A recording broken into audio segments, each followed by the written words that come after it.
the clicker. Here we go. So there's fewer than I expected that had been to the store. But our store is just down here by Jamba Juice or Burger Supreme. But anyway, we started. That was really kind of our first store. We started in Orem, but that was really a test store. We intended to move it, and we just. But really, where it started was me and my wife. Let me just, I guess, look at the slides. So in my background, I guess, and what I'm trying to get is I'm not trying to like tout anything about myself. Just to explain who I am, what I've done, and where I come from. So I grew up in Pocatello, Idaho. Joined the Air Force Reserve in 1985. So I was right out of high school. Went on a mission to Anaheim, California. Went to BYU and UVU from 88 to 95. Graduated in chemistry. But I wasn't married when I was at BYU, so I wasn't really anxious to leave. So I kept on taking classes. I kind of prolonged it a little bit longer than I probably should have. But so I took a year of industrial design, got my first patent in 92 while I was in school here. And then after that, it says 95, well that's really, after I left college, I worked in software engineering. So you can see that there's kind of a pattern. Well, there's not really a pattern. There's that's kind of what I'm trying to get at as I go through my experiences. In 2003, I joined the Air National Guard. I had 7 years in. I figured, I'm going to start a business. That's about the time we started our business. I got laid off from software engineering, and I thought, well, maybe it's time to start a business. I didn't know what to start. I understood food. I think everybody likes to eat. I pretty much figured that people would buy food. So I bought a franchise, and it was called New York Burrito.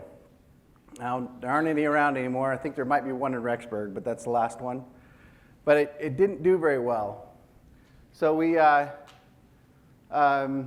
2000, I also ran for the state senate in Utah County as a Democrat, but I'm pretty conservative. So I didn't really fit in the mold, but I knew that I'd never get my voice heard if I ran as a Republican, because there's too many Republicans around here.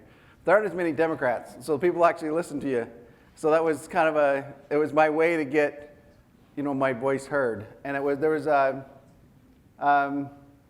so as an entrepreneur, in 2003, I bought the store called New York Burrito, and it was up in Orem. We didn't do a very good job of picking a location, so it was a struggling location. For the 4 out of 5 years, we had construction in front of our location. They either were doing drainage construction or they were doing widening of 8th North, and so it was pretty difficult.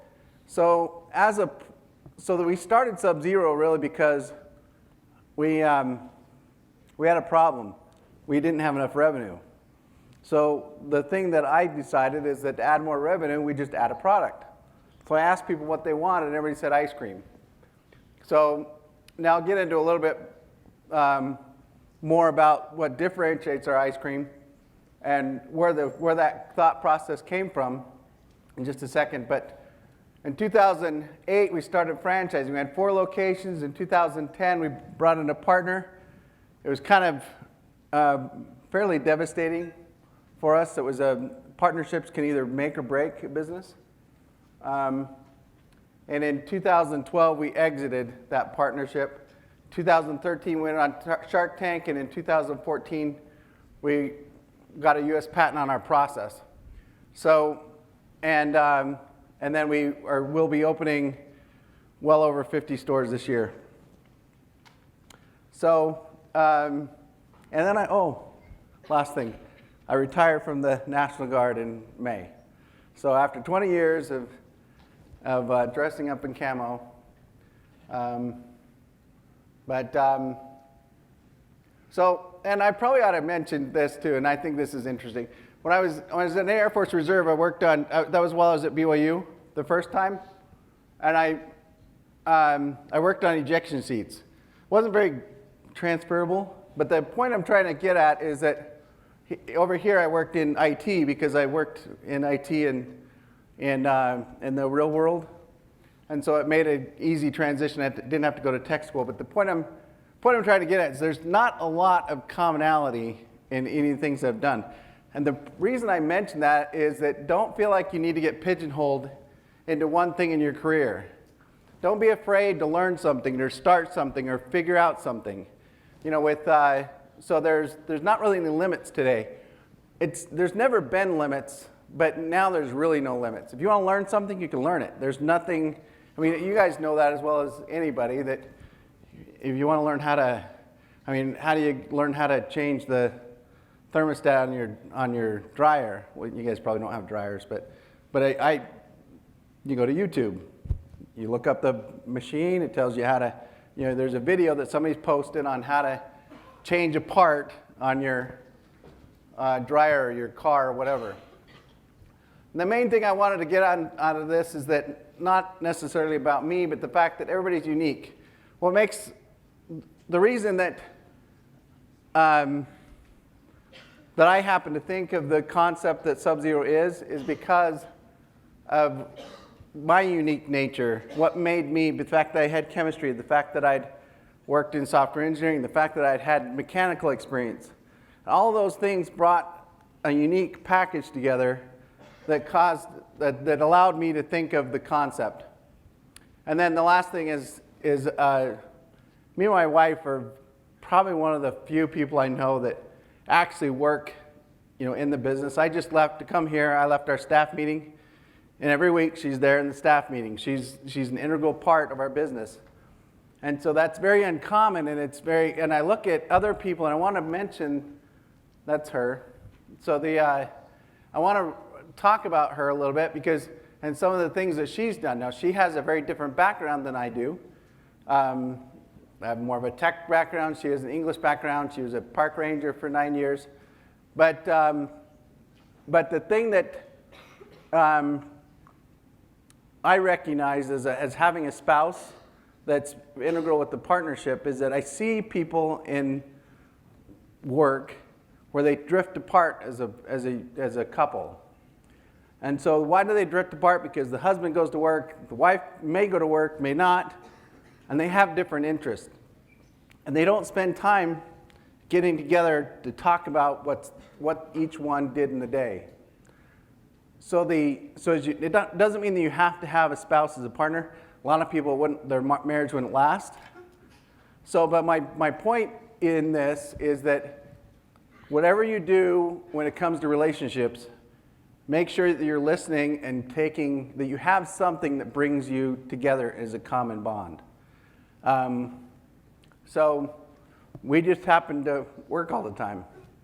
But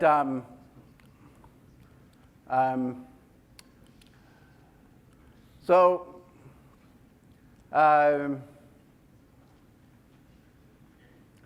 how did I start? I bought a franchise. I wanted to start a business. My chemistry background didn't give me a very good GPA. I got turned down from BYU. I got turned down from Utah State. After that, I was like, listen, I need to learn how to run a business. I got laid off from a software job. The thing you don't realize about the year 2000, this is a little bit after that, 2000, 2001, everybody knows what happened in 2001. But it was in software, you got really decimated in the computer industry right about that time period. Everybody's afraid of the year 2000 because all the computers were going to stop working.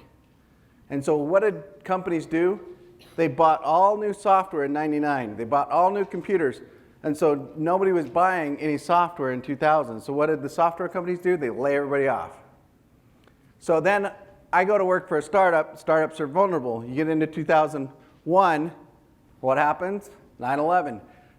So right before that, I got laid off again. Before 9/11, went to work for another startup. The startup hires me, and they're waiting for their bridge loan. A bridge loan come from New York. The people were on the plane coming to Utah to sign the bridge loan, and got the plane turned around. Bridge loan failed. The company went out of business. So there's a lot of factors that happen that you're not going to be able to to determine in your life as you go through life. And you're going to need to be able to adapt to those things. So I decided that I was going to, I got laid off. You know, it's time to do something. I got some equity in my house, whopping $30,000, and we went and started a franchise. Now, with $30,000, you're not going to buy a franchise. You're not going to buy a Subway. It's going to cost a lot more. So it wasn't franchising is a very good bet, but you can also have bad bets in franchising. And our bet wasn't the best. Now, I want to get into what is franchising. So a system that's reproducible, it's a brand, a support system. So there's support that the company's going to give you. You're going to pay them to give you support. If anybody's read the E-Myth, anybody read the E-Myth? Okay, not as many as I thought. So I put that up there because I thought that would be a common thing. The E-Myth is a book that really talks about how to make your business reproducible. So the E-Myth allows you to, anyway, I'm not going to get into the E-Myth, but the whole point is that the franchising is a system. You're buying a system, you run that system. The benefits of franchising is you don't have to reinvent the wheel. Even though I know the New York Burrito wasn't the best option as far as franchising, it was better than starting a burrito shop of my own. Now, why is that? Because it would have taken me thousands, if not tens of thousands of dollars to come up with the menu, to come up with the testing, to figure out what to put together, the graphic design, all of those things. It was cheaper to buy a crappy system that was a system than it was to start on my own. Now, I'm not. I really like the food. I kind of miss it sometimes, but that's not the point. My point is that that's one of the benefits. The benefits of franchising is you get a system, you get a support structure, you get something that's been done before. You're not reinventing the wheel. And you also get negotiated buying power. The royalty that I paid, or didn't pay, I should say, because I was one of those bad franchisees that didn't pay my royalties because I didn't have the money, because we weren't bringing enough revenue in. But the negotiated buying power we had on chicken alone paid for the royalty. The negotiated buying power we had on tortillas would have paid for the royalties. So there's a symbiotic relationship you end up with a franchise that allows you to operate a business, and you get the benefit of having the whole. Okay, so what's in a name? And this is one of the problems that New York Burrito had. So what's in a name? New York Burrito. Anybody know what New York Burrito means? No? Okay, so New York, what is that? What does New York tell you? What do you know about New York? Not burritos.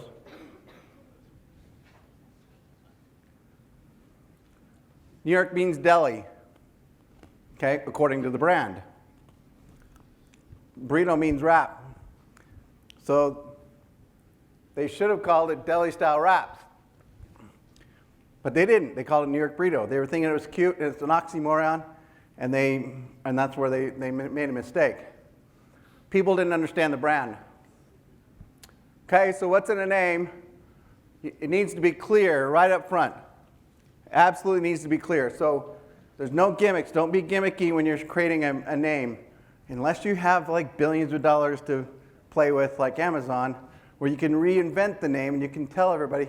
But I can guarantee you that nobody here is going to probably have that kind of money to be able to reinvent a name of what Amazon means other than a river.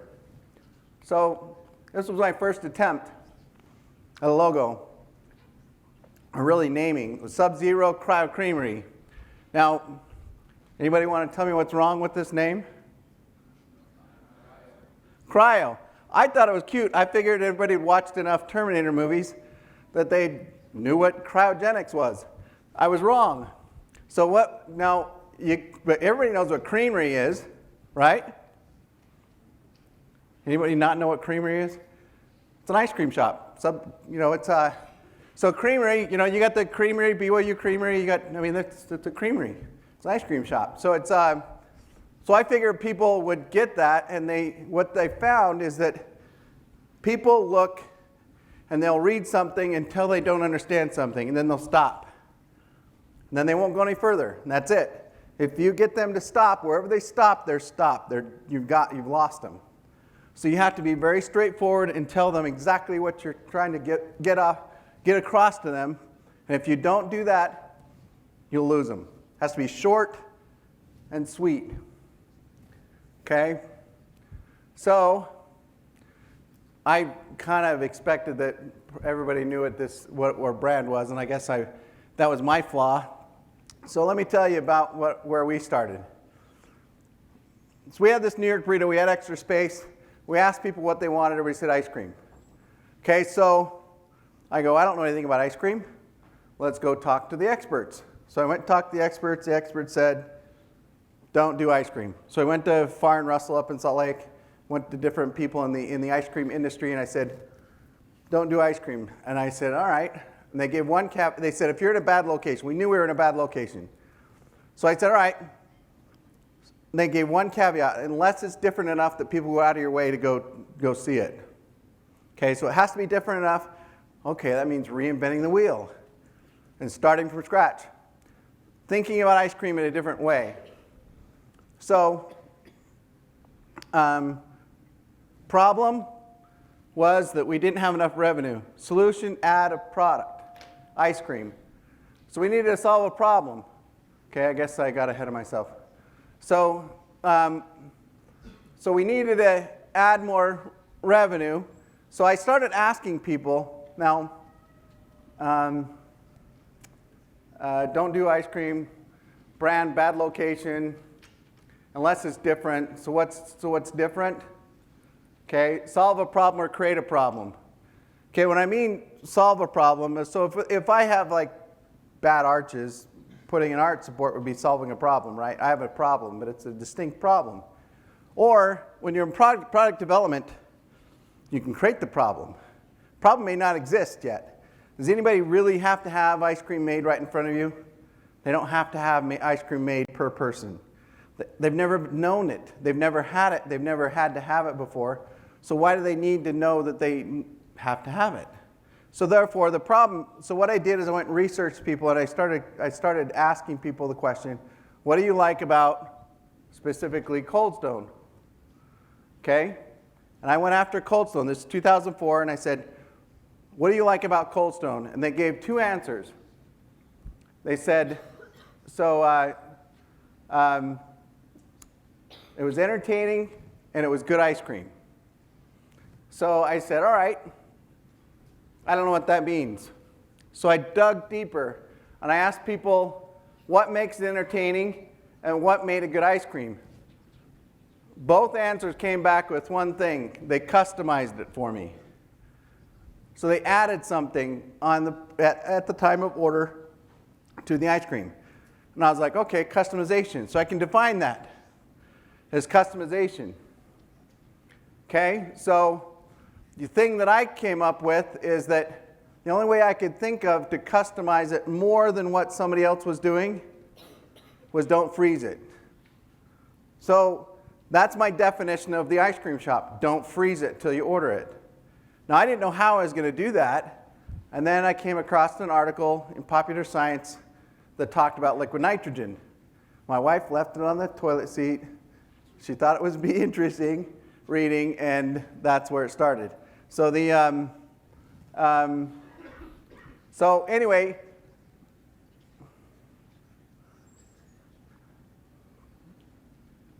so there's lots of problems. Now I know I have a defined product. Don't freeze it till you order it. And we're going to use liquid nitrogen. But the problem with liquid nitrogen is that it freezes so fast that it's very difficult to really control the consistency. So we had to figure out a way to control the consistency. That took about a year. Supply chain, we're still working on that. Supply chain is very difficult.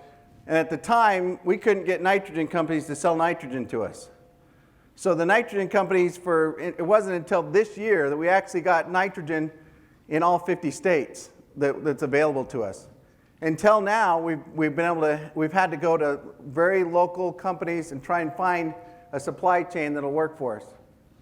The process, the equipment, the flavors. One thing you don't realize when you're trying to start an ice cream shop is that ice cream flavoring typically comes in very concentrated fashion. It goes into a big machine and they make like 10 gallons at a time, so you're putting a couple of ounces of flavoring for 10 gallons of ice cream. Well, that doesn't work for 6 ounces. Now, so we bought the ice cream flavors, so we get a strawberry in. We bought it, we dilute it so that it's the right consistency. And what happens with strawberry when you dilute it when it's not diluted? Anybody have any idea? When it's diluted and not concentrate? It ferments. So we started getting fermentation. So now the problem is we have to make our flavors every single day. Until we brought in a partner that knew, a vendor partner, I should say, that was able to help us to formulate the recipes and keep the fermentation from happening. And safety. Nitrogen's not necessary. It's considered a hazardous material. So we needed to develop processes that made it safe for our employees and for the customer.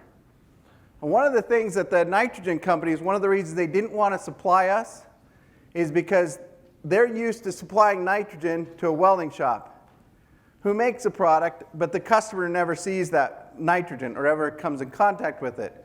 Now we're introducing nitrogen to the employee with a customer. Now this unknown customer could be a potential lawsuit. And so the fact that lawyers have such a scare tactic on business owners, that's what kept our nitrogen supply constrained for almost 10 years. Okay, so remember I said about we started looking at a lot of different things for ice cream, and one of the first things we did was just conventional ice cream. Ironically, we couldn't afford ice cream freezers. We didn't have the money for ice cream freezers, but I did find some military surplus nitrogen equipment. So everything I started, you see it's got the U.S. Air Force logo right there. So I actually bought, all of my original equipment was, and I still have this equipment, still use it, was military surplus. So for the first couple years, probably 3 or 4 years, I actually used all military surplus equipment. Well, one piece of equipment came from the nuclear testing lab in Idaho, but anyway. So everybody thinks that getting a patent is going to protect your business. My franchisees think that. One of the problems with that, now you think, so that's one of the reasons you get a patent. You want to get a patent because you want to be able to protect it. Nobody's going to copy what you're doing. Well, the fact is, it costs you a lot of time and effort to get that patent, plus money, so you get it to be protected, and the recognition because you're unique, and that's a selling point. It's a selling point for investors. If you go on Shark Tank, what do they ask about? They're really intrigued if you've got a patent. Now, we did tell them we had a patent pending when we went on Shark Tank, but that was, they didn't believe we'd get it. But one of the drawbacks is that if you have a patent, it costs a lot of money to protect that patent. And that money gets diverted away from operations. So balancing, making decisions on whether you sue somebody and protect your patent, or do you let them continue to work, and because patent attorneys don't like to go contingency. So they want basically $1 million commitment. That's about what they tell you that it needs to be to go after a patent claim to fruition. We have one that we've been meaning to file for the last 5 months. I did find a patent attorney that is going to work with us on contingency, but it's on contingent that I get another patent holder to go in with me. And it's convincing him that I'm not a scoundrel has been the difference. Now, we have a pretty good relationship, but he doesn't know me, and we're asking to basically join forces and create a company that has the sole purpose of suing infringers. So it's been a difficult thing, but I think it will happen. And then we'll go contingency, and that will help us stop the infringers.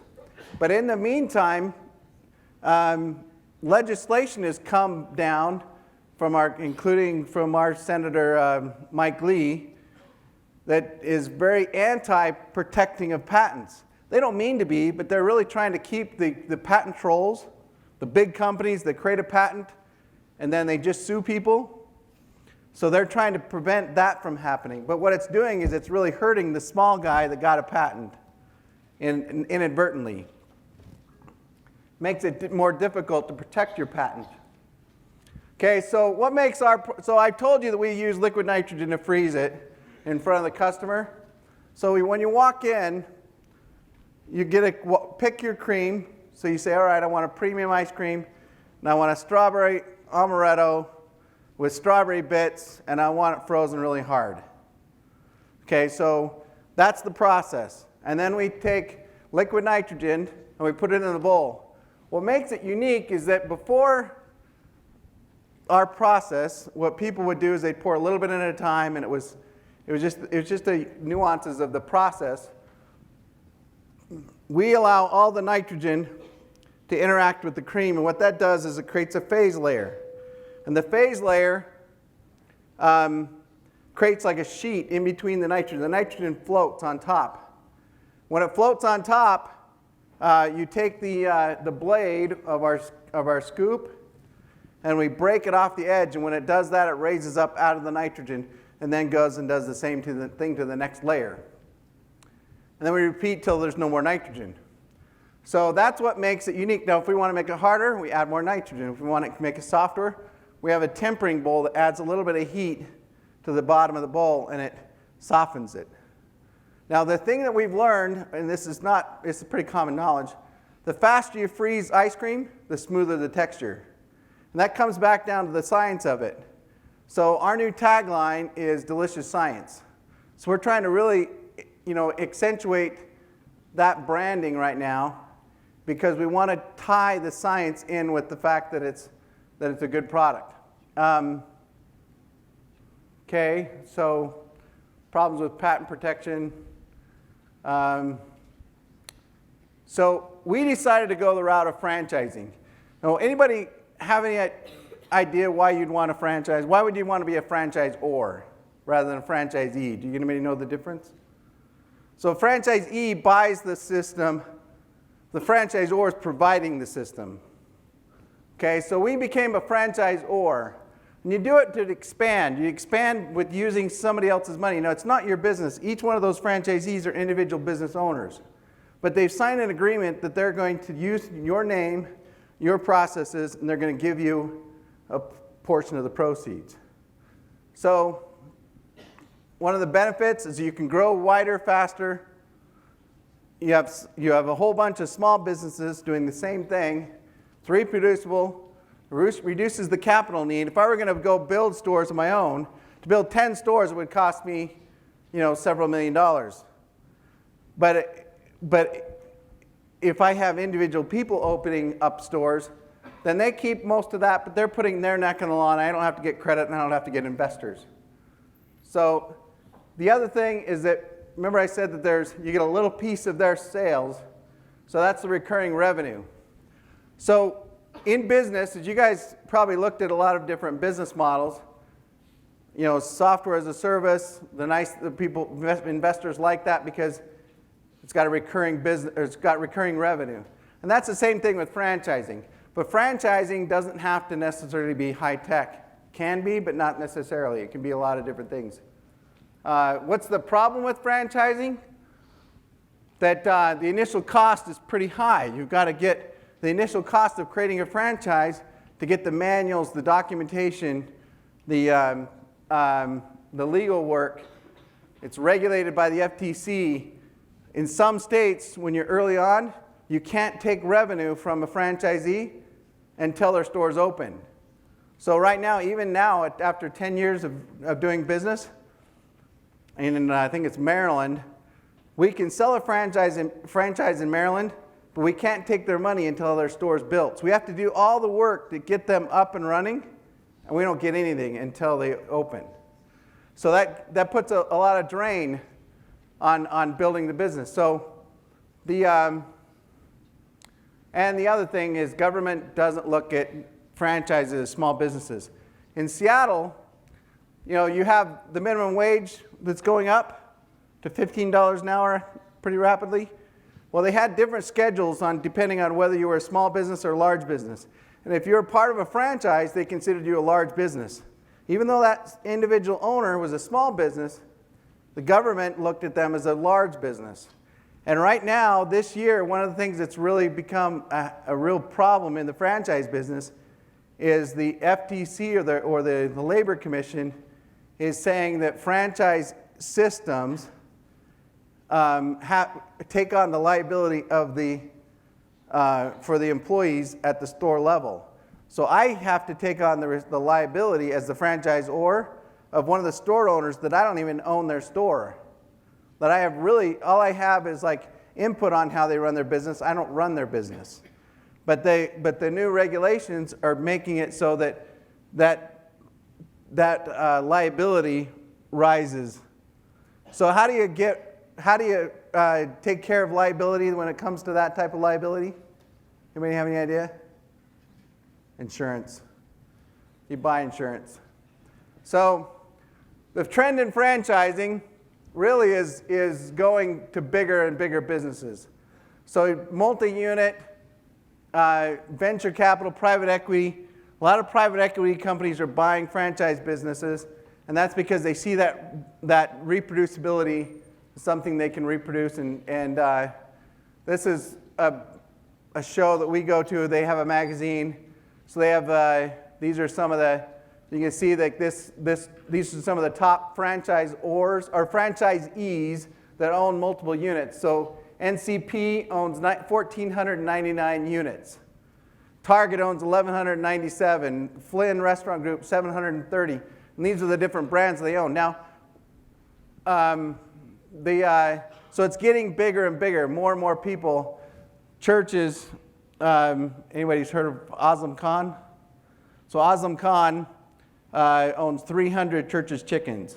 Now, we don't have Church's Chickens around here, but in the South, it's a pretty big deal. But Azam Khan came to the United States with $25 in his pocket. He's well over $1 billion company now. And it just was, what he did was he started, it's really kind of an amazing story. He got working as a dishwasher for Church's Chicken, and it was in a failing store, and the owner allowed him to buy it on terms. And he did that over and over and over again, and turned the stores around, has made a lot of. So, see, we got 5 minutes? Yep. Okay. So we have had, these are some of the horror stories that I have that I'm going to talk about a little bit. I'm not going to talk about a lot of them. So Patty's Catering. So I'm working on the patent in the first store, and this guy comes in, and I had forgotten to really file for the trademark. This guy walks in the store, says, "You know who I am?" I go, "Nope." "Keith Johnson." Keith Johnson's from Florida. And I go, "Okay." Patty's Catering. Oh. He'd liked the previous year, and he happened to be LDS, but it doesn't really matter. But previous year, he'd come out here, gone skiing, saw our concept, liked it so much, he went back and filed for our trademark. He says, "You know what I'm going to do? I'm going to use your concept and your name because I got the trademark." Okay, well, anyway, we ended up getting it because he didn't know that much about trademarks. You have to use it or you lose it. And so I kept on stalling because he was trying to get me to buy the trademark from him. And I got him to stall until it expired. So you have 6 months to use it or lose it when it comes to trademarks. So anyway, we get this guy that comes in and says, "I'm going to give you $10 million for half your company." And I'm going, "Wow, we could really do something with 10. I mean, I've heard these stories, there's investors that'll give you money. And so this guy didn't go by Warren Kylefoot. He went by Kylefoot. So I did searches to find out who Kylefoot was. Nothing popped up. In fact, there's articles about him, how he donated money to the Westminster College's business school. $2.5 million. And it's validated. It's in the paper. Well, Warren Kylefoot shows up as being indicted for securities fraud. Anyway, we didn't do that. We kind of got out of that. But anyway, so that was,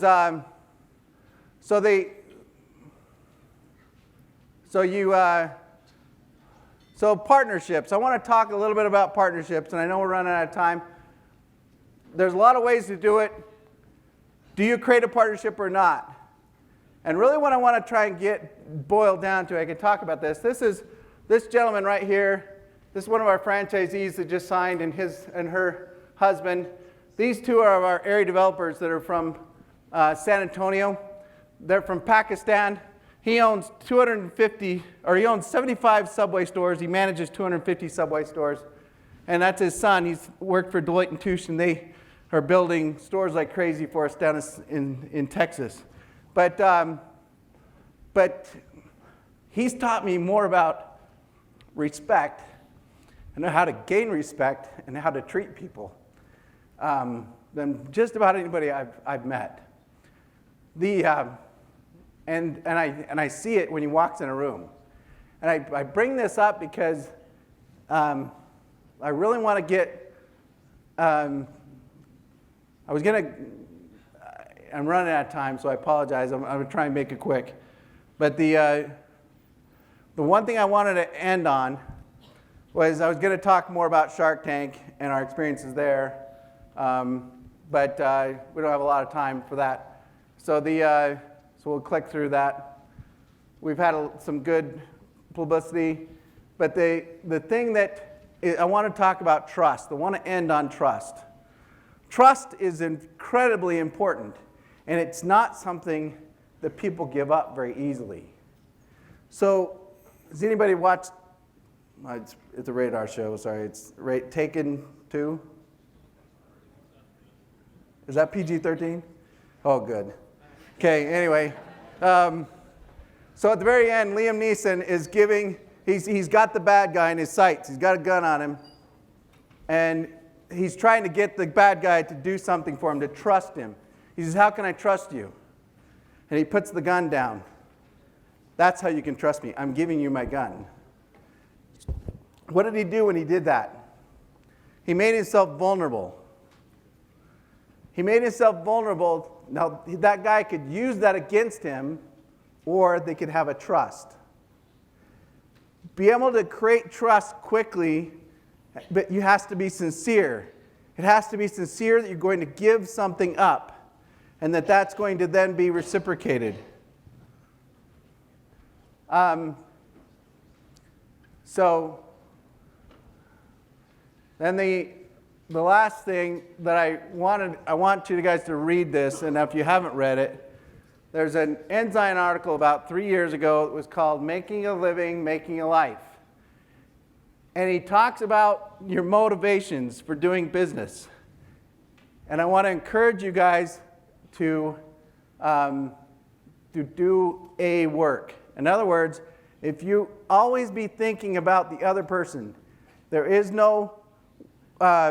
has to be a win-win. If there's somebody, what I'm saying is it's not worth your soul to give up for money. If you really need to, and I was going to go into more detail on this, but I've really run out of time. So I'll end on this, that I really encourage you to read this article. It was in the Ensign, Making a Living, Making a Life. And it goes into detail on business and how you should act as a businessman. So I say this in the name of Jesus Christ, amen.